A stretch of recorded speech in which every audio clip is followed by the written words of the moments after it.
మన న్యాయ సలహాల కార్యక్రమంలో మనతో పాటున్నారు సంగీత గారు, senior advocate in trial and high court.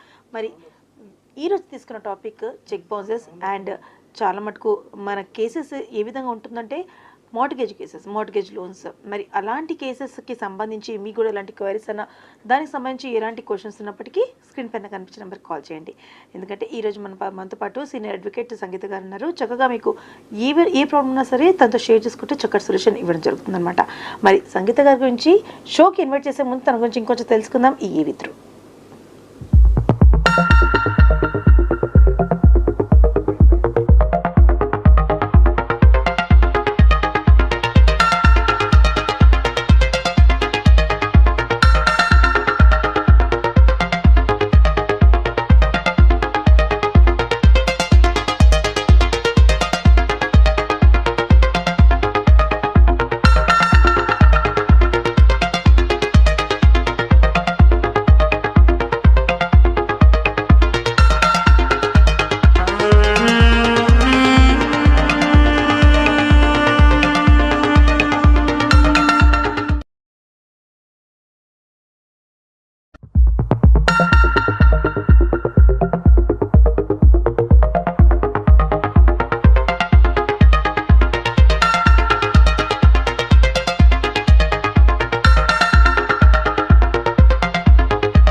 చూసారు కదండి, ఏవి సంగీత గారి గురించి. మరి షోకి ఇన్వైట్ చేద్దాం. మేడంకి welcome to the show. Ma'am నమస్తే అండి. మేడం, ముందుగా మా ప్రేక్షకులకి మీ బాల్య విద్యాభ్యాసం గురించి చెప్పండి.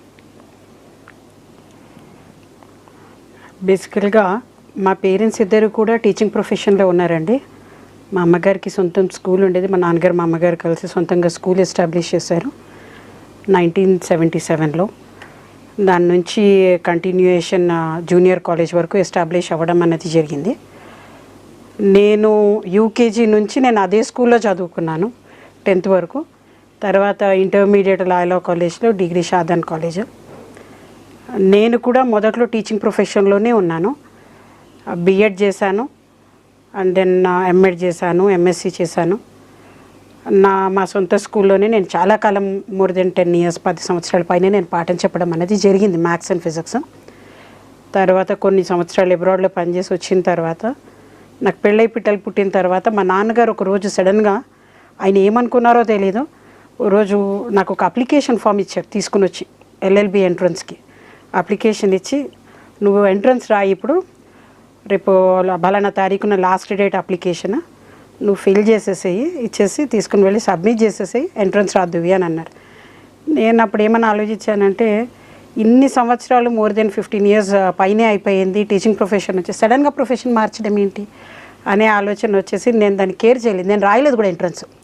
మా నాన్నగారు అడిగారు, నువ్వు అప్లికేషన్ పెట్టలేదు, రాయలేదు అని నా వెనకాతల పడి చివరికి నాకు చెప్పని కూడా లేదు. ఒకరోజు డైరెక్ట్గా ఆయన నా సర్టిఫికెట్స్ మా అమ్మ దగ్గర ఉండేవి, టీచింగ్ స్కూల్లోనే ఉండేవి కాబట్టి డైరెక్ట్గా స్కూల్ నుంచి సర్టిఫికెట్స్ తీసుకుని దుర్గాబాయి దేశ్ముఖ్ ఆంధ్ర మహిళా సభ లా కాలేజ్కి వెళ్ళి డైరెక్ట్గా డబ్బులు కట్టేసి అడ్మిషన్ ఫామ్ ఆయన అన్ని మిగతావన్నీ ఆయనే ఫిల్ చేసి నాకు ఫోన్ చేసి, నువ్వు అర్జెంటుగా విద్యానగర్ రా, నేను ఇక్కడ ఉన్నాను అని అంటే, నేను ఏమిటో అనుకుని పరిగెత్తుకుంటూ వెళ్ళాను. ఏఎంఎస్ కాలేజ్లో ఉన్నాను. అప్పటికి లొకేషన్స్ లేవు, బలానా లొకేషన్లో ఉంటుంది కాలేజ్, నువ్వు అక్కడి వరకు వచ్చాక ఫోన్ చేస్తే డ్రైవర్ని పంపిస్తా అని అంటే, వెళ్ళేసరికి లోపలికి వెళ్ళేసరికి మా నాన్నగారు నా కాలేజ్ ఫీజు కట్టడం అయిపోయింది, నా అప్లికేషన్ ఆయనే ఫిల్ చేశారు, నేను వెళ్ళి ఓన్లీ సంతకం పెట్టాను. అలాగా కాకతాళీయంగా ఎల్ఎల్బి చేయడం జరిగింది.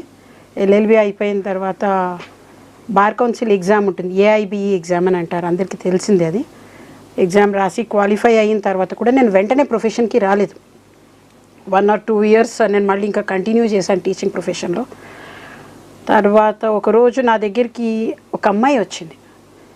అమ్మాయికి ఏమైంది అని అంటే, వైఫ్ అండ్ హస్బెండ్ డిస్ప్యూట్, పిల్లలు లేరు, క్రిస్టియన్ అమ్మాయి ఏం చేసిందంటే వచ్చి, ఇలాగ నాకు మా హస్బెండ్కి మధ్యన గొడవలు అయినాయి, మా హస్బెండ్ మా అత్తగారు నన్ను ఇంట్లో నుంచి బయటికి గెంటేశారు, నాకు ఏం చేయాలో అర్థం కావట్లేదు, మా అమ్మ వాళ్ళు వెళ్తే కూడా మా మీద ఎదురు పోలీస్ కేసు పెడుతున్నారు, ఏం చేయాలి. అప్పటికి నేను కూడా ప్రొఫెషన్లో కొత్త. సరే నేనేం చేశానంటే, ముందైతే మీరే వెళ్ళి పోలీస్ కంప్లైంట్ ఇవ్వండి, తర్వాత ఏం చేయాలన్నది ఆలోచిద్దాము అని చెప్పి, అప్పుడు ముందు నేను వాళ్ళతో ఒక పోలీస్ కంప్లైంట్ ఇప్పించి ఒక సీనియర్ ద్వారా ముందు కోర్టులో ఒక కేసు అన్నది ఫైల్ చేయించడం జరిగింది. అలా అడుగుపెట్టిన దాన్ని నా నెక్స్ట్ కేసు మా నాన్నగారిదే చెక్ బౌన్స్ కేసు. యాక్చువల్గా చెప్పాలి అంటే ఆయననే నాకు ఫస్ట్ క్లయింట్, ఫస్ట్ ఫీజు ఇచ్చింది కూడా మా నాన్నగారే. So I should say that my father is my first client, ఆయననే ఫస్ట్ క్లయింట్. అలా మొదలుపెట్టిన ఆ ప్రొఫెషన్లో ఈ రోజు వరకు వెనక్కి తిరిగి చూసుకోవడం అన్నది జరగలేదు. ఆయన నాకు స్టార్టప్ ఆయనే ఇచ్చారు ఈ ప్రొఫెషన్కి, అడ్మిషన్ ఇచ్చింది తీసుకుంది ఆయనే, ఫస్ట్ కేసు ఇచ్చింది కూడా ఆయనే. తర్వాత నుంచి కంటిన్యూ అవ్వకుంటూ వచ్చాను ఈ రోజు వరకు. మోర్ దెన్ 10 years, 10 సంవత్సరాల పైనే అయిపోయింది. Now I'm practicing independently. అయితే నేను ప్రొఫెషన్లోకి వచ్చిన కొత్తల్లో డి హనుమంతరావు గారు అని పెండకాస్ట్ రోడ్లో ఉండేవారు. ఆయన హిజ్ నో మోర్ అండి. ఫస్ట్ మనకి ఏమీ రాని టైంలో ఆయనకి మల్కాజ్గిరి కోర్టులో చూసుకోవడానికి ఎవరైనా అడ్వకేట్ కావాలి అని అడిగితే హైకోర్టులో ఒక అడ్మినిస్ట్రేటివ్ ఎంప్లాయీ వాళ్ళ రిలేటివ్స్ ఒక మ్యాటర్ ఉండే మల్కాజ్గిరిలో. సో ఆయన నా ఫోన్ నెంబర్ ఇవ్వడం జరిగింది. ఆ మేడం మొన్న మధ్య ఎన్రోల్ చేసుకున్నారు, మల్కాజ్గిరిలో ఉంటారని. అలా ఆయన దగ్గరికి వెళ్ళి ఆయన దగ్గర కంటిన్యూ చేశాను 2018 వరకు. 18లో ఆయన ఎక్స్పైర్ అయిపోయిన తర్వాత ఐ బీకేమ్ ఇండిపెండెంట్. బట్ ఈ రోజుకి ఏంటి అంటే ఆయన ఫ్రెండ్ సర్కిల్ నాకు ఎవరినైతే ఇంకో వీళ్ళు ఎప్పటికన్నా సరే నువ్వు ఎంత పొజిషన్లో ఉన్నా వీళ్ళ కేసులు నువ్వు చూడాల్సిందే అని ఆయన చెప్పినందుకు గాను ఐఎమ్ ఫాలోయింగ్ ఇట్. ఒక 4-5 సీనియర్స్ని ఆయన అప్పచెప్పారు, who are having more than 30 years of experience in this legal field. వాళ్ళతోటి నేను కంటిన్యూ చేస్తున్నాను. బట్ నా సొంత ఫైల్స్ నాకు ఉన్నాయి. I'm having separate office. దగ్గర ఒక 7-8 మంది జూనియర్లు ఉన్నారు నా దగ్గర. All over Hyderabad, AP and తెలంగాణలో కూడా కేసులు లీడ్ చేస్తాను. This is about me. Really great అండి. అంటే అసలు లైఫ్ అనేది ఏ విధంగా మలుపు తిరుగుతుందో తెలియదు. వాళ్ళ ఫాదర్ అతను డిటర్మినేషన్ తోటి ఆయన ఎలాగైనా మా అమ్మాయి చదువుకోవాలి అడ్వకేట్ అనేసి సూపర్గా చదివించడం జరిగింది. మరి ఈరోజు సక్సెస్ఫుల్ సివిల్ అడ్వకేట్, ఒక సీనియర్ అడ్వకేట్గా తను రాణిస్తున్నారు. మరి మ్యామ్ ఈరోజు మనం అంశం తీసుకున్నాము చెక్ బౌన్సెస్ మీద. తప్పకుండా. సో చెక్ బౌన్సెస్ అనేవి చాలా మందికి అవగాహన ఉండదు. అంటే చాలా మందికి చెక్ బౌన్సులు ఎన్నో విధాలుగా జరుగుతుంటుంది. హ్యాండ్ లోన్స్ తీసుకున్నా, హౌస్ లోన్స్ తీసుకున్నా, ఏ లోన్స్ అంటే బ్యాంక్ త్రూ తీసుకున్నా సరే, ఒక మనిషి దగ్గర నుంచి లోన్స్ తీసుకున్నా సరే, చెక్ బౌన్స్ అనేవి సహజంగా జరుగుతుంటుంది. బట్ ప్రతి దానికి డిఫరెంట్ పర్స్పెక్టివ్ ఉంటాయి. So let's start with the cheque bounces. ఒకవేళ మీరు బ్యాంక్ నుంచి లోన్ తీసుకుంటున్నారు, ఆ లోన్లో ఎన్ని రకాలు ఉన్నాయి, దేనిలో చెక్ బౌన్స్ అయితే ఏ విధంగా మనకి పరిణామాలు ఉంటాయో, మరి దానికి మీరు ఉపశమనం ఏ విధంగా కలగజేయాలి, మీకు కూడా ఏ విధంగా సొల్యూషన్ దొరకాలి అనే ఈ అంశాలపై మనం మాట్లాడబోతున్నాం, చర్చించబోతున్నాం. మరి మీకు కూడా ఇలాంటి టాపిక్ మీద ఎలాంటి క్వశ్చన్స్ ఉన్నా, క్వైరీస్ ఉన్నా సరే స్క్రీన్ పైన కనిపించిన నెంబర్కి కాల్ చేయండి. మరి ma'am cheque bounces, bank loans అంటాం, మన బ్యాంక్ ఎన్నో విధాలుగా లోన్స్ ఇస్తుంటుంది. మరి ఈ చెక్ బౌన్సెస్, బ్యాంక్ లోన్స్ దేని మీద వేస్తుందో చెప్పండి ఫస్ట్ గా. యూజువల్గా బ్యాంక్స్ లోన్ ఇచ్చేటప్పుడు ఏమైతే ఉంటాయంటే అవి సెక్యూరిటీ లోన్స్ ఉంటాయి, కొన్ని పర్సనల్ లోన్స్ ఉంటాయి. అయితే పర్సనల్ లోన్స్ దగ్గర కానీ సెక్యూరిటీ లోన్స్లో అంటే ప్రాపర్టీ లోన్స్ ఉంటాయి. ప్రాపర్టీ లోన్స్ దగ్గరకు వచ్చినప్పుడు ఒకటి వచ్చేసి హౌసింగ్ లోన్ ఉంటుంది, రెండోది ప్రాపర్టీ మీద బేస్డ్ మార్టిగేజ్ లోన్ అంటారు దాన్ని, అది ఉంటుంది. మార్టిగేజ్లో కూడా పర్సనల్గా తీసుకోవచ్చు, లేదా బిజినెస్ లోన్స్ కూడా తీసుకోవచ్చు. సో మీరు తీసుకున్న లోన్ మీద బేస్డ్ ప్రాసెస్ అన్నది ఉంటుంది. సో యూజువల్గా ప్రాపర్టీ లోన్స్, సెక్యూరిటీ లోన్స్ మీరు ఎప్పుడైతే తీసుకుంటారో అప్పుడు సర్ఫసీ యాక్ట్ అని ఉంటుంది, దాని మీద బేస్డ్ వాళ్ళు మీకు లోన్లు ఇవ్వడం జరుగుతుంది. కొన్ని 15 చెక్స్ 20 చెక్స్ వాళ్ళు మీకు సంతకాలు పెట్టమని ఇస్తారు. ఒక పెద్ద బుక్లెట్ ఒకటి ఇస్తారు. ఆ బుక్లెట్లోనే మీకు ఏమవుతుంది అంటే ఒక అండర్టేకింగ్ ఇస్తారు, ఏమని, నేను ఈ పర్టిక్యులర్ లోను నేను క్లియర్ చేయను అంటే ఈఎంఐస్ నేను పే చేయని పక్షంలో ఎవ్రీ మంత్ ఈఎంఐ అనేసి ఆ పర్టిక్యులర్ మంత్ మీకు ప్రిన్సిపల్ అమౌంట్ కొంత, దాని మీద ఇంట్రెస్ట్ కొంత, ఇలాగా ప్రతి నెల ఈఎంఐ ఆ వాయిదాల పద్ధతిలో మనము ఆ లోన్ అనేది మనం క్లియర్ చేస్తూ ఉంటాం. సో ఆ వాయిదా పద్ధతి ప్రకారం ఈఎంఐ ఎప్పుడైతే మనము కట్టడం మానేస్తామో అప్పుడు ఏమవుతుంది, అది ఎన్పిఏ అయిపోతుంది. ఎప్పుడైతే ఆ ఎన్పిఏ అకౌంట్లోకి వచ్చేస్తుందో, నాన్ పేమెంట్ అకౌంట్లోకి వస్తుందో, ఆ టైంలో బ్యాంక్ ఏం చేస్తుందంటే ఫస్ట్ మీకు బ్యాంక్ నుంచి రికవరీ ఎంప్లాయీస్ ఫోన్ చేస్తారు మీకు, ఏమని, మీరు లాస్ట్ మంత్ మీరు ఈఎంఐ పే చేయలేదు, ఈ మంత్ ఈఎంఐ మీరు పే చేయలేదు, లేదా 2 months 3 months నుంచి మీకు పెండింగ్లో ఉంది అని మీకు కాల్స్ వస్తాయి. కాల్స్ వచ్చిన తర్వాత మీరు రెస్పాండ్ అవుతే వెళ్ళని కూడా, రెస్పాండ్ కాకపోతే మాత్రం వాళ్ళు ఇమ్మీడియట్గా ఏం చేస్తారు అంటే కొంత పీరియడ్ ఆఫ్ టైం అవ్వగానే మీకు నోటీస్ పంపిస్తారు, లీగల్ నోటీస్. ఆ లీగల్ నోటీస్లో ఏమవుతుంది, ఇన్ని నెలల నుంచి మీరు ఈ పర్టిక్యులర్ లోన్కి మీరు ఇంత అమౌంట్ లోన్ తీసుకున్నారు, ఈ పర్టిక్యులర్ ప్రాపర్టీ మీద ఈ అమౌంట్ మీరు ఇంతవరకు ఈఎంఐస్ మీరు క్లియర్గా పే చేయట్లేదు, ఇంత అమౌంట్ మీకు పెండింగ్ ఉంది, ఇన్ని ఈఎంఐస్ ఇన్ని నెలలు డ్యూ ఉంది, కాబట్టి ఆ డ్యూ ఇమీడియట్గా మీరు పే చేయండి మీరు అకౌంట్ని రెగ్యులరైజ్ చేసుకోవడానికి. ఆ నోటీస్ వచ్చినప్పుడు ఆ నోటీస్కి మనం రెస్పాండ్ అవ్వాలి. యూజువల్గా దాన్ని ఏమంటామంటే డిమాండ్ నోటీస్ అని అంటాం ఫర్ ది పేమెంట్. ఆ డిమాండ్ నోటీస్కి కనుక మనం రెస్పాండ్ కాకపోతే నెక్స్ట్ వాళ్ళు ఏం చేస్తారు అని అంటే ఇమీడియట్గా మీరు కనుక ఈ పర్టిక్యులర్ నోటీస్ పే చేయకపోతే ఈ అమౌంట్ పే చేయకపోతే ఆప్షన్కి వెళ్ళాల్సి వస్తుంది, పొజిషన్ తీసుకోవాల్సి వస్తుంది అని పొజిషన్ నోటీస్ అని వేరే నోటీస్ ఇస్తారు. ఇంకోటి ఫస్ట్ డిమాండ్ నోటీస్ వస్తుంది, తర్వాత ప్రాపర్టీ మీద పొజిషన్ నోటీస్ వస్తుంది. పొజిషన్ నోటీస్ ఇచ్చిన ఫస్ట్ డిమాండ్ నోటీస్కి రిప్లై ఇవ్వాలి. పొజిషన్ నోటీస్ ఇచ్చిన తర్వాత కూడా మీరు రిప్లై అవ్వలేదు అనుకోండి, అప్పుడు వాళ్ళు ఏం చేస్తారు అంటే ఇమీడియట్ పొజిషన్ తీసుకుంటారు. అయితే ఈ ప్రాసెస్కి ఏదైతే ఉందో ఇంతకుముందు రెగ్యులర్ కోర్ట్స్, ట్రయల్ కోర్ట్స్ ఉంటాయి. ఆ రెగ్యులర్ కోర్ట్స్లోనే ఈ ప్రాసెస్ అంతా నడిచేది. కానీ ఈ రెగ్యులర్ కోర్ట్స్లోకి బ్యాంక్ని ఎప్పుడైతే అటాచ్ చేశారో అప్పుడు రికవరీస్ ప్రాబ్లం అయిపోతుంది. బ్యాంక్స్, ఫైనాన్షియల్ ఇన్స్టిట్యూషన్స్ చాలా ప్రాబ్లం ఫేస్ చేస్తున్నాయి అని డెప్స్ రికవరీ ట్రిబ్యునల్ అంటారండి. చాలా మందికి ఈ మధ్య కాలంలో అవగాహన వస్తుంది దీని గురించి. సో ఈ డిఆర్టీ అనేసి సపరేట్గా ఒక పర్టిక్యులర్ ట్రిబ్యునల్ ఓపెన్ చేశారంటే కేవలము బ్యాంక్ సెక్యూరిటరైజ్డ్ లోన్స్ ఏవైతే ఉంటాయో అంటే సెక్యూరిటీ బేస్డ్ లోన్స్ ఏవైతే ఉంటాయో ఆ లోన్స్కి సంబంధించి రికవరీ చేసుకోవడానికి, అది ఏది హౌసింగ్ లోన్ కావచ్చు, మార్టిగేజ్ లోన్ కావచ్చు, బిజినెస్ లోన్ కావచ్చు, మార్టిగేజ్ విత్ బిజినెస్ కూడా ఉండొచ్చు, మార్టిగేజ్ బేస్డ్ ఆన్ బిజినెస్, అలాంటి ఏ లోన్స్ అన్నా కానీ వాళ్ళు డిఆర్టీకి వెళ్ళడం అన్నది జరుగుతుంది. ఎందుకని అని అంటే డిఆర్టీలో కేవలము ఆస్తి మీద ఏదైతే ఉంటుందో ఈ రికవరీస్ ఉంటాయో దాని మీద మాత్రమే ఈ పర్టిక్యులర్ కేసెస్ మాత్రమే, బ్యాంక్కి సంబంధించిన కేసులు మాత్రమే వాళ్ళు చేస్తారు. కాబట్టి ఈ పర్టిక్యులర్ ట్రిబ్యునల్స్కి వెళ్తాయి కాబట్టి ఫాస్ట్ మూమెంట్ అక్కడ ఉంటుంది అని. అయితే ఇందులో అప్పు తీసుకున్న వాళ్ళు వెళ్ళొచ్చు, అప్పు ఇచ్చిన వాళ్ళు కూడా వెళ్ళొచ్చు. సో యూజువల్గా బ్యాంకులు వెళ్తే వాళ్ళు ఓఏ వేసుకుంటారు, అదే అప్పు తీసుకున్న వాళ్ళు వెళ్తే మాత్రం వాళ్ళు ఎస్ఏ వేస్తారు. వాళ్ళు మీకు నోటీస్ పంపించినప్పుడు మీకు వెంటనే డబ్బులు కట్టే శక్తి లేకపోతే మీరు ఆ నోటీస్ మీద డైరెక్ట్గా మీరు డిఆర్టీకి అప్రోచ్ కావచ్చు. మ్యామ్, ఇక్కడ మీరు డిఆర్టీకి అప్రోచ్ కావచ్చు అనేసి అన్నారు కదా, మరి ఈ అప్రోచ్ అవ్వాలి అనుకుంటే అసలు దీనికి అర్హులు ఎవరంటే చాలా మంది డిఆర్టీకి మాకు చెక్ బౌన్స్ అయింది, మాకు డిమాండ్ నోటీస్ వచ్చేసింది అనేసి అనుకుంటుంటారు. వాళ్ళు ఇమీడియట్లీ డిఆర్టీకి అప్రోచ్ అవుతుంటారు. మరి ఎగ్జాక్ట్గా ఎవరు డిఆర్టీకి అప్రోచ్ అవ్వచ్చు, ఏ విధంగా అవ్వచ్చు చెప్పండి.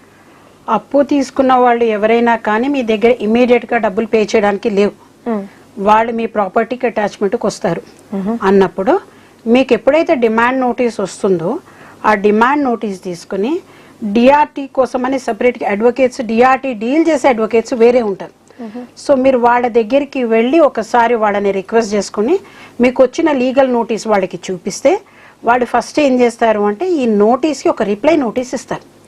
ఆ రిప్లై నోటీస్ ఇచ్చిన తర్వాత ఎవరైతే ఈ పర్టిక్యులర్ దీనికి డిఆర్టీకి వెళ్తున్నారో వాళ్ళు అప్పుడు ఏం చేయొచ్చు అని అంటే పొజిషన్ నోటీస్ వచ్చే లోపల మాకు ఇలా నోటీస్ ఇచ్చారు, ఈ నోటీస్ ప్రకారం మేము ఇంత కట్టాము, ఇంత కట్టలేదు, దాని మీద వాళ్ళు వేసిన ఎలిగేషన్స్ మీద బేస్డ్ మీరు డిఆర్టీకి అప్రోచ్ అయ్యి టెంటేటివ్ స్టే తీసుకోవచ్చు.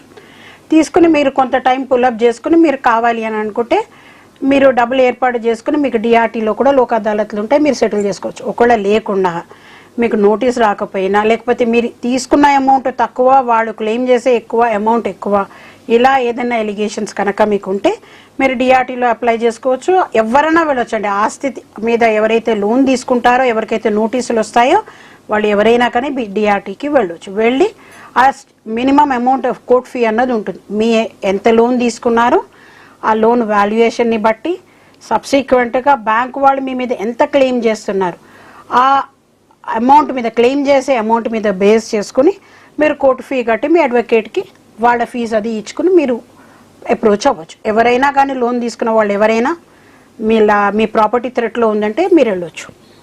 ఓకే, మరి ఎవరన్నా వెళ్ళొచ్చు అనేసి ఇక్కడ మ్యామ్ క్లారిటీగా ఇచ్చారు. మ్యామ్, మరో విషయం చెప్పండి, మార్టిగేజ్ లోన్స్ అంటే అసలు ఏంటి? Mortgage loan, right. ఇప్పుడు నేను ఒక ప్రాపర్టీ కొనుక్కున్నాను, ఆ ప్రాపర్టీ నా కస్టడీలోనే ఉంది, నా పేరు మీదే ఉంది, నేను ఆ పర్టిక్యులర్ ప్రాపర్టీ మీద నేను ఎక్కడ లోన్ తీసుకోలేదు. కొన్ని సంవత్సరాల తర్వాత నాకు డబ్బులు ఎమర్జెన్సీగా అవసరం పడు, లేకపోతే ఏదైనా వ్యాపార నిమిత్తం అవసరం పడు, నేనేం చేస్తాను అని అంటే నా దగ్గర ఉన్న ఆస్తి కాగితాలని నాకు ఏదైనా ఒక బ్యాంక్, ఎన్ని నేషనలైజ్డ్ అవ్వచ్చు, ప్రైవేట్ ఫైనాన్షియల్ బ్యాంక్స్ కావచ్చు, ఏదైనా కావచ్చు, ఆ బ్యాంక్ దగ్గరికి తీసుకుని వెళ్ళి నాకు ఇలా ఈ పర్టిక్యులర్ ప్రాపర్టీ మీద నాకు ఇంత లోన్ అవసరం ఉంది, ఇంత డబ్బులు అవసరం ఉన్నాయి, ఇంత లోన్ కావాలి అని అన్నప్పుడు ఆ బ్యాంక్ ఏం చేస్తుంది అని అంటే ఆ మార్టిగేజ్ లోన్ అని ఆ పర్టిక్యులర్ ప్రాపర్టీని వాళ్ళ పేరు మీదకి మార్టిగేజ్ డీడ్ రాసుకుంటూ దాన్ని రిజిస్టర్ చేసుకుని దాని మీద మనకి లోన్ ఇస్తుంది. అయితే ఏంటంటే హౌసింగ్ లోన్కి రేట్ ఆఫ్ ఇంట్రెస్ట్ తక్కువ ఉంటే మార్టిగేజ్ లోన్కి రేట్ ఆఫ్ ఇంట్రెస్ట్ ఎక్కువ ఉంటుంది యూజువల్గా. ఎందుకంటే హౌసింగ్ లోన్కి మొత్తం ప్రాసెస్ వాళ్ళే చేస్తారు, కానీ మార్టిగేజ్ లోన్ ఏదైతే మన దగ్గర ఉన్న డాక్యుమెంట్ వాళ్ళ పేరు మీదకి మళ్ళీ తిరిగి మార్టిగేజ్ చేసుకుని దాని స్టాంప్ డ్యూటీ కూడా ఉంటుంది. అండ్ మోర్ ఓవర్ ఏంటి అని అంటే ఈ మార్టిగేజ్ లోన్ ఏదైతే ఉంటుందో అది యూజువల్గా బిజినెస్ మీద బేస్ చేసుకుని ఎక్కువ తీసుకుంటారు. సో యూజువల్గా బిజినెస్ లోన్స్ ఏవైతే ఉంటాయో వాటి యొక్క loan amount percentage of interest కూడా ఎక్కువే ఉంటుంది. అందుకని మార్టిగేజ్ లోన్స్ ఏవైతే ఉంటాయో అవి కూడా సర్ఫసీ యాక్ట్ కిందకే వస్తాయి, కానీ అది సెక్యూటరైజ్డ్ లోన్స్ అనమాట. ఓకే, మరి మార్టిగేజ్ లోన్స్లో హౌసింగ్ లోన్స్ కూడా ఇంక్లూడ్ అయి ఉంటుందంటారా? హౌసింగ్ లోన్ పూర్తిగా వేరండి. హౌసింగ్ లోన్లో మీకు పర్సెంటేజ్ ఆఫ్ ఇంట్రెస్ట్ చాలా తక్కువ ఉంటుంది. మీరు ఒక ప్రాపర్టీ కొనుక్కునే ముందు మీరు ఏం చేస్తారు, హౌసింగ్ లోన్లో ఈ పర్టికులర్ ప్రాపర్టీ మేము కొనుక్కుందాం అనుకుంటున్నామని మీరు బ్యాంక్కి ఇస్తే దాని యొక్క లీగల్ ప్రాసెస్ అంతా ఆ బ్యాంక్ లీగల్ అడ్వైజర్ చేసుకుంటారు. దాని మీద ఏం డాక్యుమెంట్స్ ఉన్నాయి, దాని యొక్క పర్మిషన్ జిహెచ్ఎంసీ పర్మిషన్ ఉందా లేదా, ఆ ప్రాపర్టీ ఎవరి పేరు మీద ఉంది, దీన్ని ఎన్నాళ్ళ నుంచి ఈ పర్టిక్యులర్ ప్రాపర్టీలో వీళ్ళు ఉన్నారు, ఈ ప్రాపర్టీ వాల్యుయేషన్ ఎంత ఉంది, దీని మీద ఏమైనా లిటిగేషన్ ఉందా, అలాగే దీని మీద ఏదన్నా మున్సిపల్ మన ఎస్ఆర్ఓలో ఏదన్నా స్టే లాంటివి ఏమన్నా ఉన్నా, ఇలాంటివి చాలా కేటగిరీస్ ఉంటాయి. ఆ లీగల్ ఫార్మాలిటీస్ మొత్తం అంటే రైట్ ఫ్రమ్ బేస్ నుంచి మొదలు పెట్టుకున్న ఆ పర్టిక్యులర్ డే వరకు ఏదైతే లీగల్ ప్రాసెస్ ఉంటుందో దానికి సంబంధించినవి అవన్నీ జెన్యూనిటీ, ఆ ప్రాపర్టీకి సంబంధించిన జెన్యూనిటీ మొత్తం వాళ్ళు చెక్ చేసుకున్న తర్వాత అప్పుడు ఆ బ్యాంక్ ఏం చేస్తుందంటే ఓకే ఫైన్ ఈ పర్టిక్యులర్ ప్రాపర్టీలో మొత్తం క్లియర్ ఉంది, టైటిల్ క్లియర్ ఉంది అని చెప్పిన తర్వాతనే మీకు చెప్తుంది ఓకే ఫైన్ మీరు ఇంత ముందు మనం ఇది చేసే ముందు కూడా మనం కొంత అడ్వాన్స్ వాళ్ళకి ఇస్తాం, ఎవరైతే ల్యాండ్ ఓనర్ ఉన్నారో వాళ్ళకి ఇస్తాం ప్రాపర్టీ ఓనర్కి. మిగతా ప్రాసెస్ అంతా బ్యాంక్ కంప్లీట్ చేసుకుని చెక్ ఏం చేస్తుంది మీ పేరు మీద ఇవ్వదు బ్యాంక్. చెక్ ఎవరి పేరు మీద వస్తుంది, ఎవరైతే వెండార్ ఉంటారో ఎవరి దగ్గర అయితే మనం కొనుక్కుంటామో చెక్ డైరెక్ట్గా వాళ్ళకి ఇస్తుంది. మనము ఆ చెక్ వాళ్ళు తీసుకున్న తర్వాత అంటే మనం రిజిస్ట్రేషన్ మన పేరు మీద అయిన తర్వాత వాళ్ళ పేరు మీదకి చెక్ ఇస్తుంది, ప్రాపర్టీ మన పేరు మీదకి ట్రాన్స్ఫర్ అవుతుంది, కానీ హైపోతికేషన్ బ్యాంక్ ఉంటుంది. అదే మార్టిగేజ్ లోన్ ఏదైతే ఉంటుందో దానిలో ఆ బ్యాంక్ ఏం చేస్తుంది అంటే ఎవరైతే అప్పు తీసుకుంటున్నారో లోన్ తీసుకుంటున్నారో వాళ్ళ పేరు మీదకి చెక్లు ఇవ్వడం జరుగుతుంది. అది సో డిఫరెన్స్ ఉందన్నమాట హౌసింగ్ లోన్కి మార్టిగేజ్ లోన్కి డిఫరెన్స్. చాలా మంది ఇల్లు కొనుక్కుంటారు హౌసింగ్ లోన్ తీసుకొని, బట్ ఏదో విధంగా వాళ్ళు కట్టలేకపోతారు ఆ ప్రాపర్టీ మీద. అలాంటప్పుడు చెక్ బౌన్సెస్ కూడా అయిపోతాయి వాళ్ళకి. బ్యాంక్ ఆప్షన్ మీద పెడుతున్నాం అనేసి ప్రాపర్టీకి చెప్తుంది. మరి ఇలాంటి టైంలో వాళ్ళకి మార్టిగేజ్ లోన్ తీసుకోవాలన్నా బ్యాంక్కి వాళ్ళు తిరిగి ఏ విధంగా సహాయం చేయమని అడిగితే మరి బ్యాంక్ ఏ విధంగా సహాయపడుతుంది, మార్టిగేజ్ లోన్స్ దీనిలో ఏ విధంగా పాత్ర నిర్వహిస్తుంది చెప్పండి. Very good question. ఇప్పుడు యూజువల్గా అమ్మ ఇంతకు ముందు ఎలా ఉండేది అని అంటే మనకి ఒక పర్టిక్యులర్ బ్యాంక్ మనకి ఏం చెప్తారు, మనం లోన్ తీసుకునే ముందు 3 months bank statement, 6 months bank statement depending upon bank. యూజువల్గా ఏమవుతుందంటే 6 months బ్యాంక్ స్టేట్మెంట్స్ అడగడం జరుగుతుంది బ్యాంక్స్. సో ఈ 6 నెలల బ్యాంక్ స్టేట్మెంట్ మనం తీసుకున్నప్పుడు 6 నెలల్లో బ్యాంక్ ఫస్ట్ చూసేది ఏంటి అని అంటే మీ సిబిల్ చెక్ చేస్తుంది. మీకు ఎక్కడన్నా చెక్లు ఏమైనా బౌన్స్ అయ్యాయా, ఎన్ని చెక్కులు బౌన్స్ అయినాయి, ఒకవేళ బౌన్స్ అయి ఉంటే ఏ కారణం చేత బౌన్స్ అయ్యింది, ఆ పర్టిక్యులర్ అమౌంట్ మీరు క్లియర్ చేశారా లేరా, ఇవి చెక్ చేసుకుంటుంది ఫస్ట్ బ్యాంక్. ఎప్పుడైతే మీరు కట్టలేకపోతున్నాము అనే డౌట్ మీకు వస్తుందో అప్పుడు మీరు ఫస్ట్ చేయాల్సిన పని ఏంటి అని అంటే మీకు చెక్ బౌన్స్ కాకముందే మీరు ఏం చేయాలంటే వేరే బ్యాంక్ని అప్రోచ్ అయ్యి నేను ఇది కట్టలేకపోతున్నాము, ఇది టేక్ ఓవర్ చేస్తారా వేరే దీనికి, అది టేక్ ఓవర్ చేసేటప్పుడు అది హౌసింగ్ లోన్ కింద కూడా టేక్ ఓవర్ చేయొచ్చు, లేకపోతే మార్టిగేజ్ లోన్ కింద టేక్ ఓవర్ చేయొచ్చు. కానీ ఇక్కడ ఏమవుతుందంటే టేక్ ఓవర్ చేసేటప్పుడు ఆ పర్టిక్యులర్ బ్యాంక్ ఏం చేస్తుంది అంటే పాత బ్యాంక్కి మనం ఎంత కట్టాము ఇంకా ఎంత డ్యూ ఉంది అది చూసుకుంటుంది. అది డ్యూ అమౌంట్ క్లియర్ చేసుకుంటూ మన ప్రాసెస్ ఫీ ఉంటుంది, వీటన్నిటికీ కూడా ఒక ప్రొసీజర్ ఉంటుంది, దానికి ప్రాసెస్ ఫీ తీసుకుంటూ సబ్సిక్వెంట్గా ఈ పర్టిక్యులర్ లోన్ ఏదైతే ఉంటుందో పాత బ్యాంక్కి డబ్బులు బట్టి కట్టేసి కొత్త బ్యాంక్ దగ్గరికి తీసుకోవడం అన్నది జరుగుతుంది.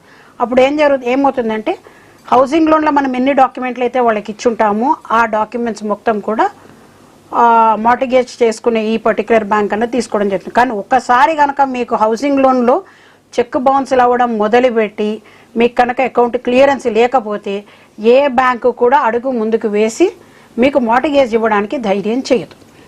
That is against the CIBIL rules. ఒకవేళ అదే బ్యాంక్ ఆప్షన్ మీద పెడతాం మీ ప్రాపర్టీ అన్నప్పుడు మరి ప్రాపర్టీ హోల్డర్కి ఏ విధంగా లాభాలు ఉంటాయా?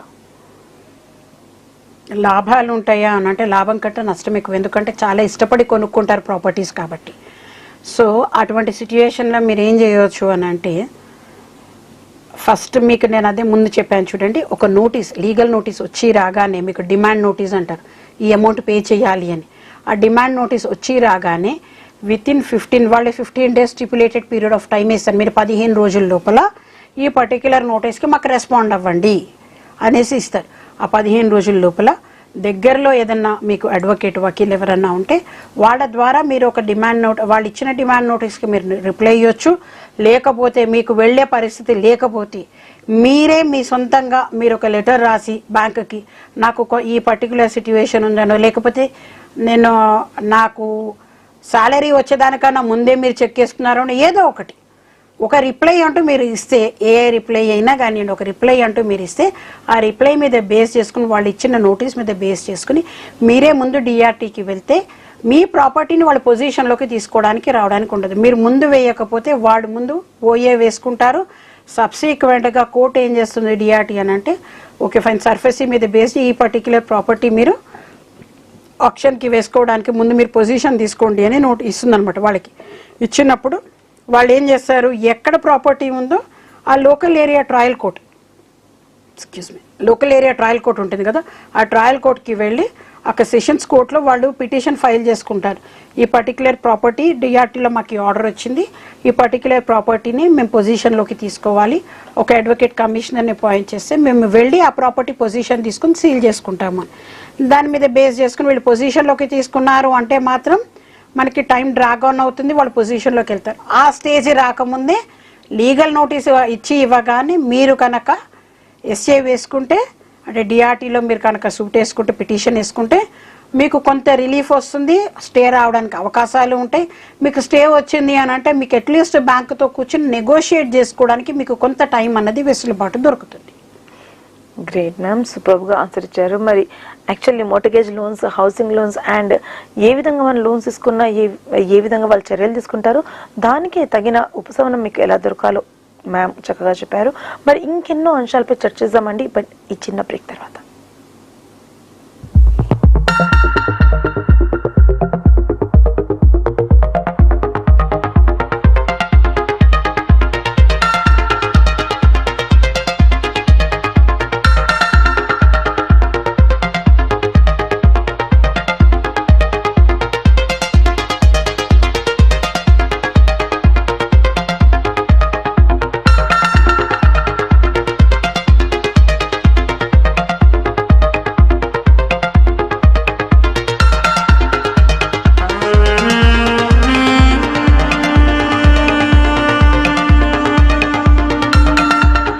బుడుగు టీవీ సీరియల్లో హీరోగా తొలిసారిగా బుల్లితెరకు పరిచయమై దాదాపుగా అన్ని ప్రముఖ ఛానళ్లలో ప్రసారమైన 20కి పైగా సీరియల్స్ లో అద్భుతమైన నటనా చాతుర్యాన్ని ప్రదర్శించి 1000 కంటే ఎక్కువ విభిన్న స్వరాలను అనుకరించగల నటుడు లోహిత్ కుమార్ మిమిక్రీలో అనేక అవార్డులను పొందడంతో పాటు 15 నిమిషాల్లో 150 శబ్దాలను సృష్టించి Limca book of world records లో స్థానం సంపాదించుకుని నటుడిగా, మిమిక్రీ ఆర్టిస్ట్ గా, నిర్మాతగా, సినిమా సెన్సార్ బోర్డు సభ్యుడిగా తానేంటో నిరూపించుకొని ఇప్పుడు మన సత్తన్నతో సందడి చేయడానికి సిటీవిజన్ లైవ్ వస్తున్నారు.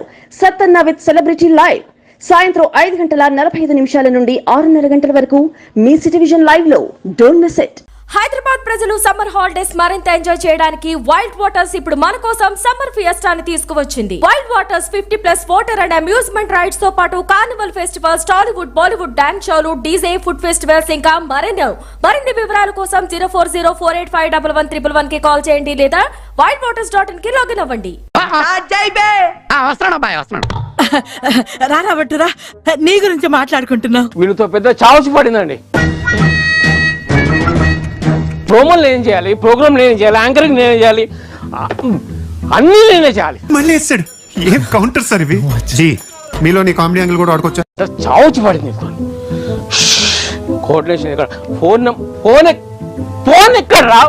ఫోన్ ఇర్రా. ఈ మాత్రం దానికి ఇంత షాక్ అవుతాడేంట్రా? ఇలాంటివి మా దగ్గర చాలా ఉన్నాయి. ఫోన్తో మాట్లాడతాను రా, అందరితో మాట్లాడాలి కదా, యాంకరింగ్ చేయాలి కదా. ఇప్పుడు నమస్కారం అండి, నేనే చేయాలి. బాగున్నారు కదా, వచ్చారా? గెస్ట్ వస్తున్నారు, ఉండండి, ఒక్క నిమిషం ఉండండి.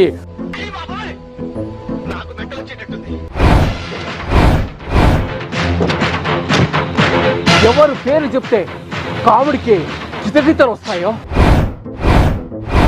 ఎవరు పేరు చెప్తే స్క్రిప్ట్ లేకుండా ఇంటర్వ్యూలో కామెడీ పండగ చేసుకుంటుందో, నేను ఇక్కడికి ఎమోషనల్ అవడానికి రాలేదు, మిమ్మల్ని ఎమోషనలైజ్ చేయడానికి వచ్చాను. అది నేను. ఎవరు మాట్లాడితే నవ్వే పగలబడ్డ అవుతుందో వాళ్ళే. చెప్పరా? తెలిసిన వెంటనే ఫస్ట్ నీకే చెప్తాను సార్. సరే నేనే చెప్తా, అది నేనే నమ్మండి, మీకు దండం పెడతా. సిటీ విజన్ లో సత్తన్న చేస్తున్న ప్రోగ్రామ్ మీకు తెలుసా? Sattanna with celebrities, Sattanna with special guest, Sattanna with heroes and heroines, తుంటర్వీస్. నమ్మండి సార్, మీరు కామెడీ చేయకండి సార్, సీరియస్ గా మాట్లాడు. ప్రోగ్రామ్స్ అన్ని ఎందులో వస్తున్నాయో తెలుసా? ఎక్కడ వస్తున్నాయో తెలుసా? సిటీ విజన్ లైవ్ యూట్యూబ్ లో, సిటీ విజన్ ఎంటర్టైన్మెంట్స్ లో ప్రతిరోజు 5:30కి సాయంత్రం. Welcome back to city vision presents న్యాయ సలహాలు. ఈరోజు న్యాయ సలహాల్లో మనం చెక్ బౌన్సెస్ మోర్టగేజ్ లోన్స్ గురించి విషయంపై చర్చిస్తున్నామండి. మరి మీకు కూడా ఎలాంటి సలహాలు సూచనలు కావాలన్నప్పటికీ మీరు స్క్రీన్ పైన కనిపించిన మీరు కాల్ చేయండి. మరి మీ ప్రాబ్లమ్స్ అన్నా క్వైరీస్ అన్నా మేడం తోటి చెప్పుకున్నట్లయితే మేడం మీకు చక్కటి సలహాలు ఇస్తుంది. ఇక్కడ సంగీత గారు ఉన్నారు, మనతో పాటు సీనియర్ సివిల్ అడ్వకేట్. మరి తనతో పాటు మనం ఎన్నో విషయాల మీద చర్చిస్తాం. మేడం, ఇక్కడ మీరు హౌసింగ్ లోన్స్ గురించి చెప్పారు, అదేవిధంగా మోర్టగేజ్ లోన్స్ గురించి చెప్పారు. ఈ మధ్యకాలంలో అప్లయన్సెస్ అనేవి చాలా ఈజీ అయిపోయాయి ఈఎంఐ త్రూ. ఈఎంఐ త్రూ తీసుకునేటప్పుడు చెక్స్ ఇమ్మని అడుగుతుంటారు. కొంతమంది 3 అడుగుతారు, కొంతమంది 5 అడుగుతుంటారు. మరి చాలామంది 5th లోపే మీరు అమౌంట్ పడిపోవాలి అనేసి 30 నుంచే మనకి వేధింపులు స్టార్ట్ అయిపోతుంటాయి వాళ్ళ దగ్గర నుంచి కాల్స్. ఒక్కొక్కసారి ఏదో కారణాల వల్ల ఆ టైంకి మనం వేయకుండా డబ్బులు పడిపోకుండా కొంచెం డిలే అయినప్పటికీ చెక్ బౌన్స్ అయిపోయింది అంటుంటారు. అక్కడి నుంచి కూడా ఒత్తిడిలు వస్తుంటాయి. మరి ఇలాంటప్పుడు ఏం చేయాలో చెప్పండి. యూజువల్గా అప్లయన్సెస్ అవి తీసుకునేటప్పుడు ఏమవుతుంది అంటే ఎంత ఉంటాయి? 30,000, 50,000, ₹1,00,000 కంటే ఎక్కువ ఉండవు. సో ఈ అప్లయన్సెస్ మీద మనం తీసుకునే లోన్స్ వాళ్ళు ఏం చేస్తారు, క్రెడిట్ కార్డు మీద 0% రేట్ ఆఫ్ ఇంట్రెస్ట్ అని అలా ఇస్తారు. సర్వసాధారణంగా ఎవరు కూడా చెక్స్ అడగరు, unless and until private finance అయితే తప్ప. సో నేను ఇచ్చే సలహా ఏంటంటే ప్రైవేట్ ఫైనాన్స్ జోలికి పోవద్దు అని నేను చెప్తాను. మీకు క్రెడిట్ కార్డు మీదే కానివ్వండి, లేకపోతే బజాజ్ ఫైనాన్స్ కార్డు మీద, అలాంటి వాటి మీద మీరు తీసుకోవచ్చు. సో అలా తీసుకున్నప్పుడు ఏమవుతుంది అని అంటే ఈఎంఐ యూజువల్గా 5వ తారీఖు లేకపోతే 7వ తారీఖుని ఈఎంఐ టక్మని వెళ్ళిపోతుంది. మనం అమౌంట్ మనకి బ్యాంకులో అకౌంట్ ఉంది అని అంటే చాలా మంది క్లయింట్స్ చెప్తూ ఉంటారు, ఫ్రెండ్స్ సర్కిల్లో చెప్తూ ఉంటారు, రాత్రి 12ంటికి ధన్మన్ మెసేజ్ వస్తుంది, ఏంటా అని చూస్తే 12 అవ్వగానే డబ్బులు వెళ్ళిపోయి ఉంటాయి, 5వ తారీఖు డేట్ పడింది. అదే మనకు చెప్తుంది alarm, okay fine today is 5th అని. సో అలాంటి సిచ్యువేషన్స్లో ఏమవుతుంది అని అంటే ఒకవేళ చెక్ బౌన్స్ అయినా కూడా మీకు బౌన్సింగ్ ఛార్జెస్ పడతాయి, ఈఎంఐ బౌన్సింగ్ ఛార్జెస్ పడతాయి. ఆ బౌన్సింగ్ ఛార్జెస్ ఏదైతే ఉంటుందో 200 డిపెండింగ్ ఆన్ ది బ్యాంక్, ఏ బ్యాంకులో మనం తీసుకున్నామో ఆ బ్యాంక్ యొక్క నామ్స్ ప్రకారం 250, 500, 1000 అలా పడతాయి, మనకి ఛార్జెస్ పడతాయి. అలాగే సబ్సిక్వెంట్గా ఫైనాన్సర్ కూడా మన మీద డబుల్ ఛార్జెస్ వేస్తారు. యూజువల్గా అప్లయన్సెస్ మీద తీసుకునే లోన్స్ ఏవైతే ఉంటాయో అవి పెద్ద అమౌంట్ ఉండవండి, 2,000, 3,000, 5,000 అంతకు మించి అయితే నాకు తెలిసినంత వరకు ఉండవు. వీలైనంత వరకు ఈ పర్టిక్యులర్ లోన్స్ మీద ఉండే అమౌంట్ మీరు చెక్ బౌన్స్ కాకుండా, ఈఎంఐ బౌన్స్ కాకుండా చూసుకోవడమే బెటర్. ఎందుకంటే చిన్న అమౌంట్ ఏదైతే ఎప్పుడైతే మీకు బౌన్స్ అవుతుందో రేపు పొద్దునే ఫ్యూచర్లో మీరు ఏదైనా హౌసింగ్ లోన్కి కానీ, కార్ లోన్స్ కానీ, ప్రాపర్టీ లోన్స్కి కానీ, మరి ఇంకా ఏదైనా లోన్స్కి కానీ మీరు వెళ్ళాలి అని అనుకుంటే ఈ సిబిల్ ఎఫెక్ట్ దాని మీద చాలా గట్టిగా పడుతుంది. మీరు రెగ్యులర్గా మీరు ఈఎంఐస్ కనుక పర్ఫెక్ట్గా మీరు పే చేస్తున్నారు అని అంటే మీ సిబిల్ స్కోర్ పెరుగుతుంది. మీ సిబిల్ స్కోర్ ఎప్పుడైతే పెరుగుతుందో మీకు ఆపత్కాలంలో చాలా ఇంపార్టెంట్ టైమింగ్స్లో మీకు ఖచ్చితంగా లోన్ అనేది చాలా ఫాస్ట్గా క్లియర్ అవుతుంది. లేకపోతే ఫ్యూచర్లో మీకు లోన్స్ అనేవి చాలా కష్టమవుతాయి రావడానికి. సో అప్లయన్సెస్ లోన్స్ ఏవైతే ఉంటాయో నేను ఇచ్చే సలహా ఏంటంటే చిన్న అమౌంట్లే కాబట్టి దాన్ని బౌన్స్ చేయకండి, ఎందుకంటే ఫ్యూచర్ కోసమని. అంటే చాలా మందికి ఫోన్స్ తీసుకోవాలి, మొబైల్స్ తీసుకుంటారు. మొబైల్ ఫోన్స్ ఎక్స్పెన్సివ్ తీసుకోవాలి, దానిపైన అట్రాక్టివ్ ఈఎంఐస్ కూడా పెడుతుంటారు కంపెనీ వాళ్ళు. మరి అలాంటప్పుడు అది మోసపూరితం అంటారా, లేకపోతే ఒక చలనాత్మక ఒక నెట్ అంటారా? ఇది నేను రెండు చెప్పానండి. ఒకటి నేను ఏమంటానంటే, మనకి ఎంతవరకు అవకాశం ఉంది, మన ఫైనాన్షియల్ కెపాసిటీ ఎంత అన్నది చూసుకుని మనం దిగాలి. కానీ మన లోతు ఎంత అని మనకు తెలుసు. తెలియకుండా మనం దబాలను అడుగు ముందుకేస్తే ముడుగుతాం. అదే మనకే ప్రాబ్లం. ఎందుకనంటే ఎనీ ఫైనాన్షియల్ ఇన్స్టిట్యూషన్ ఎవరైనా కానివ్వండి, ఇప్పుడు ఫర్ ఎగ్జాంపుల్ పర్సనల్గా మీరే ఉన్నారనుకోండి, నాకు అవసరానికి నేను మీ దగ్గర నుంచి 1 లక్ష రూపాయలు 2 లక్షలు అప్పు తీసుకున్నాను. నేను మీకు ఇంట్రెస్ట్ పే చేస్తున్నంత కాలము మన మధ్యన రిలేషన్ బాగుంటుంది.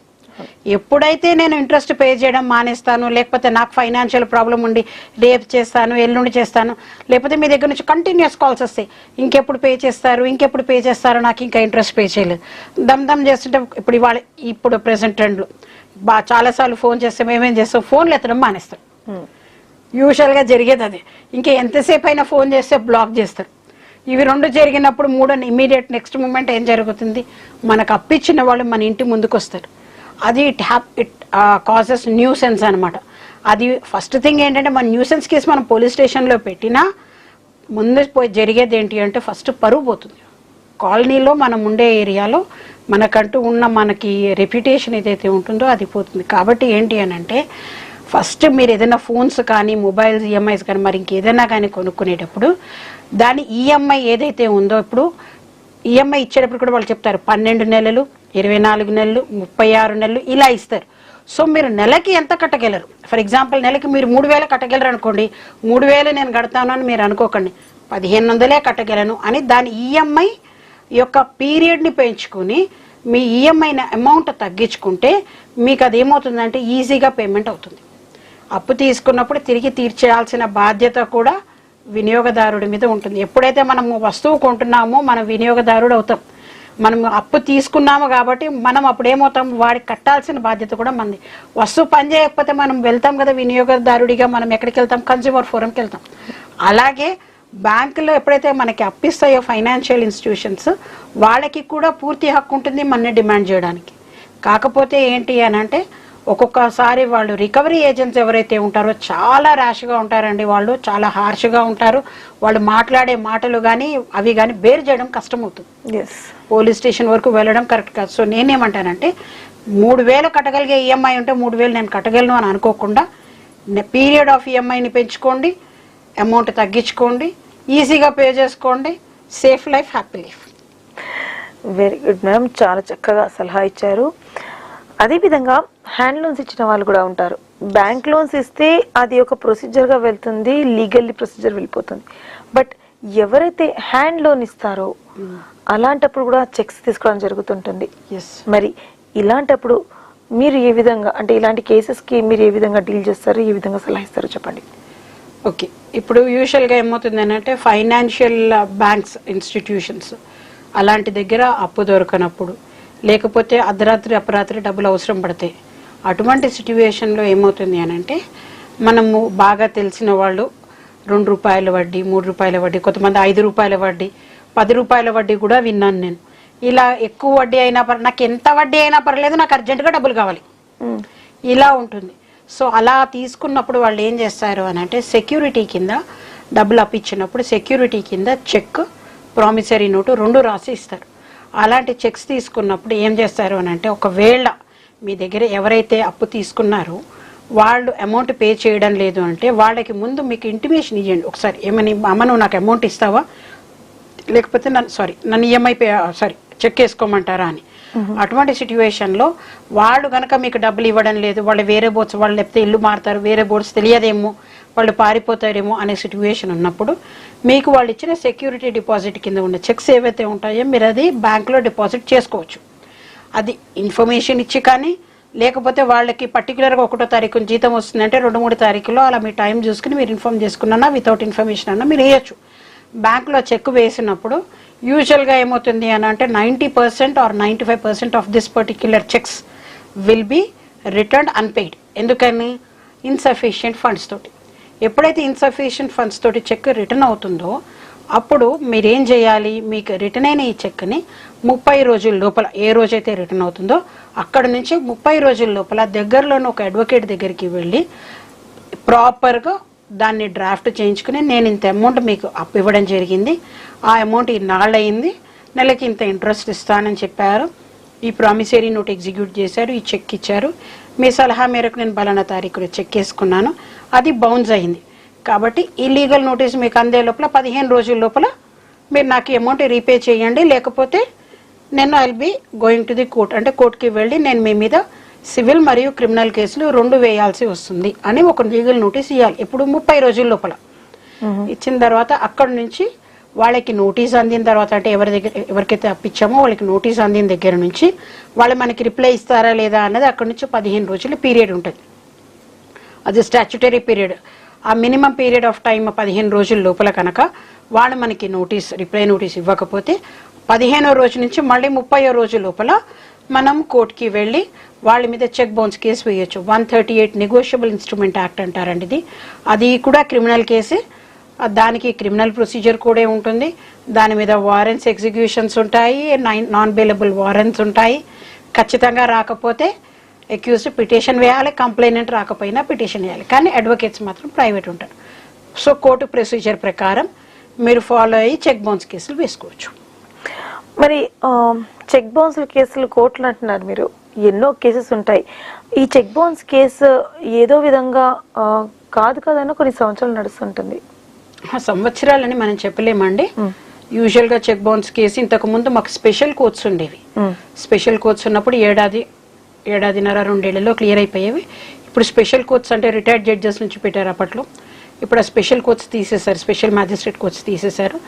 ఇప్పుడు రెగ్యులర్ మెట్రోపాలిటన్ మ్యాజిస్ట్రేట్స్ వాటిని కూడా డీల్ చేస్తున్నారు. కాబట్టి మరి మీరు అన్నట్టుగా ఇయర్స్ పట్టకపోయినా మేబీ 2 or 3 years లోపల అది క్లోజ్ అవ్వచ్చు. ఒక్కొక్కసారి మీకు ఏమవుతుంది అని అంటే కాంప్రమైజ్కి వచ్చే స్టేజ్ ఉంటే కనుక మీరు కోర్టుకి వచ్చి మీకు ఒక 3 నెలలు 6 నెలలు 1 ఏడాది టైం వచ్చినప్పుడు మీరు డబ్బులు రెడీ చేసుకుని నిజంగా కట్టేది ఉంది, కట్టాలి అనే ఆలోచన ఉంటే మీరు అట్లా కూడా చేసుకోవచ్చు. ఒకవేళ కట్టాల్సిన ఆలోచన లేకుండా నిజంగా మిమ్మల్ని మోసపూరితంగా ఆ పర్టికులర్ చెక్ బౌన్స్ అనేది వాళ్ళు చేశారు అని మీకు అనిపిస్తే మీరు కేసులో కొట్లాడవచ్చు. కొట్లాడితే మాత్రం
డబ్బులు తీసుకోవడం అనేది జరుగుతుంది. సో బ్యాంకర్స్ కూడా ఏం చేస్తాయి అని అంటే, ఫైనాన్షియల్ ఇన్స్టిట్యూషన్స్ కూడా ఏం చేస్తాయి అంటే ఈ మార్టిగేజ్ లోన్ని 2 రకాలుగా డీల్ చేసుకుంటుంది. ఒకటి ఏం చేస్తుంది, బిజినెస్ లోన్ కిందకి డీల్ చేస్తుంది, లేదా ఓడీ తీసుకుంటుంది. ఓడీ అంటే ఓవర్ డ్రాఫ్ట్ అనమాట. ఇప్పుడు నా ప్రాపర్టీ వర్త్ ఒక 4 కోట్లు అనుకోండి, లేకపోతే ఒక 5 కోట్లు అనుకోండి, నేను ఒక బిజినెస్ చేస్తున్నాను అనుకోండి, నాకు మొత్తం డబ్బులు ఒకేసారి రిలీజ్ చేయదు. నా అవసరాన్ని బట్టి నేను ఎట్లాగైతే చెక్కులు ఇస్తూ ఉంటానో దీన్ని బట్టి ఆ బ్యాంక్ ఆ ఫండ్ రిలీజ్ చేయడం అనేది జరుగుతుంది. ఓవర్ డ్రాఫ్ట్ అంటారు. అలా కాకుండా నేను ఎస్టాబ్లిష్ చేసుకోవాలి, నేను ఆల్రెడీ ఎస్టాబ్లిష్డ్ ఉంది, నాకు కొన్ని అవసరాలు ఉన్నాయి, అలాంటప్పుడు డైరెక్ట్గా నాకు కూడా ఇవ్వడం జరుగుతుంది. కానీ ఎప్పుడైతే ఈ బిజినెస్ లోన్స్ అన్నవి జరుగుతాయి, ఓవర్ డ్రాఫ్ట్ అనేది జరుగుతుందో, ఆ ఓవర్ డ్రాఫ్ట్ మీద ఎప్పుడైతే మనం అంటే ఈ ప్రాపర్టీ లోన్ మీద తీసుకుంటాం, మార్టిగేజ్ చేసి ఓవర్ డ్రాఫ్ట్ తీసుకుంటామో, అటువంటి సిచ్యువేషన్లో ఏమవుతుందంటే ఏ కంపెనీ నుంచి అయితే వెళ్తామో ఆ కంపెనీకి మాత్రమే ఓవర్ డ్రాఫ్ట్ ఇస్తుంది. ఈ ప్రాపర్టీ పర్సనల్ అయినా కూడా అది సెక్యూరిటీ ప్రాపర్టీ కిందకి తీసుకుంటుంది. కాబట్టి ఖచ్చితంగా నేను పార్టీ అవుతాను, నా కంపెనీ కూడా పార్టీ అవుతుంది. అప్పుడు ఇద్దరికి నోటీసులు ఇస్తారు, ఇద్దరం కూడా ఎపియర్ కావాల్సిందే ఇన్ పర్సన్. అంటే కంపెనీని రిప్రజెంట్ చేసేదే నేను కాబట్టి కంపెనీ పేరు రిప్రజెంటెడ్ బై, అలాగే నేను ఇన్ పర్సన్ ఇలా ఉంటుంది. సో అది కాకుండా ఏం చేయొచ్చు అంటే డైరెక్ట్గా కూడా డబ్బులు తీసుకోవచ్చు, నా అకౌంట్కే డబ్బులు వేసుకోవచ్చు, ఓవర్ డ్రాఫ్ట్ తీసుకోవచ్చు, డైరెక్ట్గా నెట్ క్యాష్ డబ్బులు కూడా నా అకౌంట్కి ట్రాన్స్ఫర్ చేయించుకోవచ్చు. ఈ రెండు రకాలు అనమాట. మ్యామ్ కొన్ని కేసెస్లో చూసుకున్నట్లయితే మనం ఏదైనా ప్రాపర్టీ నచ్చినట్లయితే వాళ్ళకు ఒక టోకెన్ అమౌంట్ ఇస్తాం, అదేవిధంగా బ్యాంక్లో లోన్ కోసం కూడా అప్లై చేస్తాం. బట్ వాళ్ళు ఇచ్చిన టైంకి మనకి ఆ అమౌంట్ రావడం జరగదు. అలాంటప్పుడు ఆ టోకెన్ అమౌంట్ ఎప్పటి వరకు వాల్యుయబుల్ ఉంటుంది? మనము ఆ ప్రాపర్టీ మనం సొంతం చేసుకుంటే, అంటే చాలా మంది ప్రాపర్టీ హోల్డర్స్ ప్రాపర్టీ రేట్ పెంచడం లాంటివి, లేకపోతే వేరే వాళ్ళు కొంటున్నారు మాకు ఆప్షన్ వస్తుంది అనేసి చెప్పడం జరుగుతుంటుంది. మరి ఇలాంటి కేసెస్ లో ఏ విధంగా ఉపశమనం కలుగుతుందో చెప్పండి. రైట్, ఇప్పుడు మీరు చెప్పింది ఏదైతే ఉందో అండి, అది ఏమవుతుందంటే అది మనం ఒక ప్రాపర్టీ చూడడం జరుగుతుంది, మనకు ఆ ప్రాపర్టీ నచ్చడం జరుగుతుంది, ఒక టోకెన్ అడ్వాన్స్ అంటాం. ఇప్పుడు లోకల్లో వీళ్ళు బయానా అని కూడా అంటారు. ఈ దీనిలో ఒక టోకెన్ అడ్వాన్స్ ఇచ్చి ఫస్ట్ ఒక రిసిప్ట్ తీసుకుని ఆ తర్వాత మనం ఏం చేస్తాం, వాళ్ళ దగ్గర డాక్యుమెంట్స్ కలెక్ట్ చేసుకుంటాం, copies of property documents collect చేసుకుని బ్యాంక్కి ఇచ్చి నేను ఇట్లా హౌసింగ్ లోన్కి వెళ్దాం అనుకుంటున్నానని చెప్తాం. అది వెళ్ళేటప్పుడు ఏం చేస్తామంటే ఇంకా కొంత మొత్తం ఇచ్చి వాళ్ళతోటి ఒక అగ్రిమెంట్ ఆఫ్ సేల్ అని ఒక డ్రాఫ్ట్ చేసుకుంటాం, ఒక డాక్యుమెంట్ అన్నది చేసుకోవడం జరుగుతుంది. ఈ అగ్రిమెంట్ ఆఫ్ సేల్ ఎప్పుడైతే మనం చేసుకుంటామో అటువంటప్పుడు అందులో మనం ఒక పీరియడ్ ఆఫ్ టైం అన్నది మనం మెన్షన్ చేసుకుంటాం. ఆ పీరియడ్ ఆఫ్ టైం ఏముంటుంది, యూజువల్గా 3 months అనో 6 months అనో ఒక పీరియడ్ పెడతాం. ఈ టైం లోపల ఈ ప్రాపర్టీ మనము రిజిస్టర్ చేసుకోవాలి, వాళ్ళకి మిగిలిన బ్యాలెన్స్ అమౌంట్ కట్టి రిజిస్టర్ చేసుకోవాలి అని అనుకుంటాం. అప్పుడు ఏమవుతుంది, ఈ టైం పీరియడ్ లోపల మనకి ఇంతే ఉంది అని అనుకున్నప్పుడు మనం వాళ్ళకి ఫస్ట్ ఒక రిక్వెజిషన్లో పెట్టుకోవచ్చు. లేకపోతే కనుక ఇన్ కేస్ వాళ్ళు కనుక రేటు పెంచుతున్నారు, మనం ఫర్ ఎగ్జాంపుల్ ఒక 60 లక్షలకి ప్రాపర్టీ మాట్లాడుకోవడం, ఒక 100 గజాల స్థలాన్ని, వాళ్ళు ఏం చేస్తారు, మనకు ఒక 2 నెలలు టైం పడుతుంది. బ్యాంక్ ఫైనాన్షియల్ ఇన్స్టిట్యూషన్స్ నుంచి లోన్ రావాలి అంటే కొంత టైం పడుతుంది. ఆ టైం వరకు వీళ్ళు వెయిట్ చేయట్లేదు, లేకపోతే మీరు లేట్ చేశారు కాబట్టి నాకు ఈ ప్రాపర్టీ వర్తే 60 కాదు 65 lakhs లేకపోతే 70 lakhs, లేకపోతే వేరే వాళ్ళు వచ్చారు 70 లక్షలు ఇస్తామంటున్నారు. ఇలాంటివి జరిగినప్పుడు మనం ఏం చేయొచ్చు అంటే వాళ్ళకి ఒక లీగల్ నోటీస్ ఇస్తూ స్పెసిఫిక్ పర్ఫార్మెన్స్ సూట్ అని ఒకటి ఉంటుంది. ఆ స్పెసిఫిక్ పర్ఫార్మెన్స్ సూట్ మీద అంటే వాళ్ళకి ఆ ప్రాపర్టీ వర్త్ మీద బేస్డ్ ఆ జ్యూరిస్డిక్షన్ పాయింట్లో జూనియరా, సివిల్ కోర్ట్, సీనియర్ కోర్టా, డిస్ట్రిక్ట్ కోర్టా అనే దాని మీద బేస్ చేసుకుని మనం కోర్టుకి అప్రోచ్ అయ్యి మనం ఆ పర్టిక్యులర్ ప్రాపర్టీ వాళ్ళు వేరే వాళ్ళకి ఎలినేట్ చేయకుండా దాని మీద మనం ఒక స్టే అన్నది తీసుకోవచ్చు. ఓకే, దాన్ని స్పెసిఫిక్ పర్ఫార్మెన్స్ సూట్ అని అంటారు. సో ఈ స్పెసిఫిక్ పర్ఫార్మెన్స్ సూట్ మీరు ఏదైతే అంటున్నారో, మరి అంటే డైరెక్ట్ మనం కోర్టుకి వెళ్ళి ఆశ్రయించినట్లయితే మనకి ఇలాంటి స్టే ఆర్డర్స్ రావడం జరుగుతుందంట? వస్తాయండి. యూజువల్గా ఒకటి ఏంటి అంటే కేవిట్ అని ఒకటి ఉంటుంది. అదేంటి అంటే మీరు నాకు లీగల్ నోటీస్ ఇచ్చినప్పుడు నేనేం చేస్తాను అంటే ఎందుకన్నా మంచిదని కేవిట్ అని వేసి పెడతాను. కేవిట్ ఏంటి అంటే ఒకవేళ నాకు లీగల్ నోటీస్ ఇచ్చిన వ్యక్తి కోర్టుకి వెళ్ళి దీని మీద స్టే తీసుకుంటారేమో, నాకు ముందు ఇంటిమేషన్ ఇవ్వండి అని. అటువంటప్పుడు ఎనీ ఇంటర్లాకేట్ అయ్యి అని అంటారు ఆ స్టే పిటిషన్ని. ఎనీ ఇంటర్లాకేటరీ అప్లికేషన్ 30 days లో డిస్పోజ్ ఆఫ్ అయిపోవాలి. లేకపోయినా అట్లీస్ట్ 60 days లోపల మనము కొంచెం ప్రెషరైజ్ తెచ్చుకుని మనం కోర్టు నుంచి ఒక స్టేటస్ ఆర్డర్ అన్న తెచ్చుకోవచ్చు. ఇంకోటి ఏంటి అంటే మనం ఆ కేసు వేసేటప్పుడు మనము ఈ ప్రాపర్టీ కొనడానికి రెడీగా ఉన్నాము, మన దగ్గర డబ్బులు ఉన్నాయి, మనం ఈ ప్రాపర్టీ కొనడానికి విల్లింగ్గా ఉన్నాం. ఈ రెండు రెడీనెస్ అండ్ విల్లింగ్నెస్, ఈ రెండు మాత్రం చాలా ఇంపార్టెంట్ అండి. ఈ పాయింట్ కంటెంట్ మెన్షన్ చేసుకుంటే మనం కోర్టులో సూట్ వేసుకోవచ్చు. అప్పుడు మనకి రిలీఫ్ అనేది ఖచ్చితంగా వస్తుంది. చక్కగా చెప్పారు మ్యామ్. మరి చెక్ బౌన్సెస్ కాకుండా ఎప్పుడన్నా సరే ఎవరన్నా సరే ఏదైనా ప్రాపర్టీ లోన్ తీసుకోవాలన్నా ఏదైనా వేరే ఈఎంఐ లోన్స్ తీసుకోవాలన్నా సరే ఎలాంటి జాగ్రత్తలు తీసుకోవాలో చెప్పండి. సిబిల్ స్కోర్ జాగ్రత్తగా మెయింటైన్ చేసుకోవాలి, ఫస్ట్ ఇంపార్టెంట్.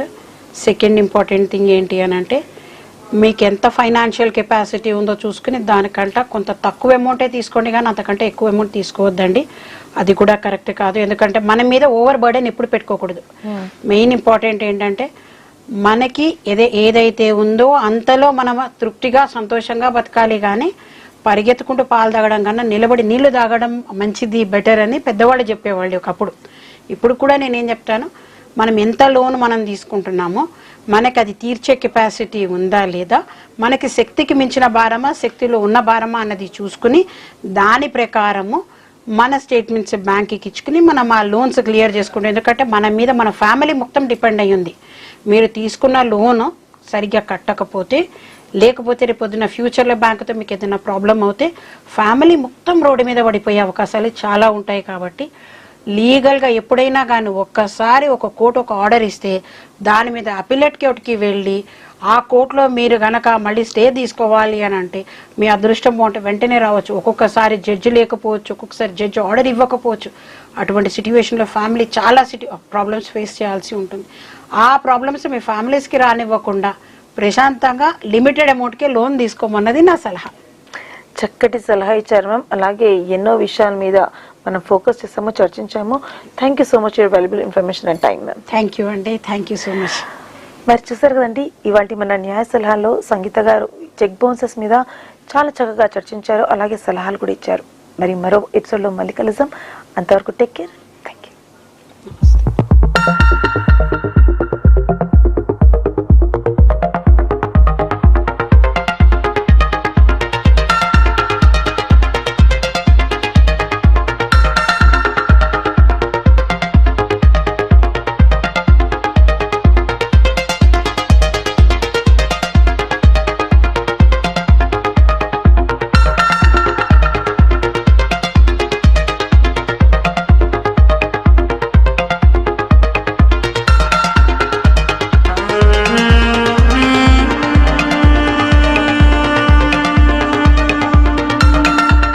బుడుగు టీవీ సీరియల్లో హీరోగా తొలిసారిగా బుల్లితెరకు పరిచయమై దాదాపుగా అన్ని ప్రముఖ ఛానళ్లలో ప్రసారమైన 20కి పైగా సీరియల్స్ లో అద్భుతమైన నటనా చాతుర్యాన్ని ప్రదర్శించి 1000 కంటే ఎక్కువ విభిన్న స్వరాలను అనుకరించగల నటుడు లోహిత్ కుమార్. మిమిక్రీలో అనేక అవార్డులను పొందడంతో పాటు 15 నిమిషాల్లో